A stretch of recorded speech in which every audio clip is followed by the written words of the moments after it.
Yo, what's up, guys? I'm gonna get you unstuck if your theft light is flashing on your 2000 F150 Expedition. This is going to range from, I think, the years 97 to 03. This is when this issue was happening a lot, but it may work for all vehicles of all years, for all I know. I would assume so. Okay, so what's happening is when you stick your key in the ignition, you turn it to the on position, that theft light's flashing a whole bunch of times.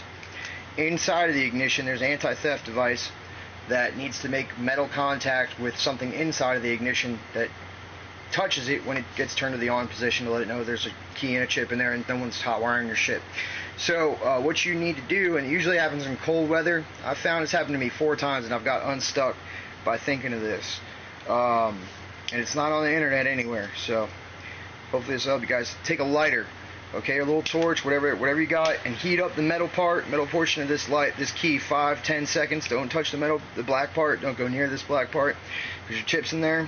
You want to melt it, stick it in the ignition, turn it to the on position, let it sit for a good 15-20 seconds. Let that heat transfer to the anti-theft device portion of it, and then take the key back out, heat it up again. You may have to do that 2, 3, 4 times. I'm not sure. But what'll happen is the heat will cause the metal to expand, and it will make contact with that anti-theft device inside the ignition again and let you start your car and get yourself home. So it happened to me like a year ago, and I just realized I'm doing the transmission right now, and I just realized I never uploaded a video on it. So I hope this helps some of you guys.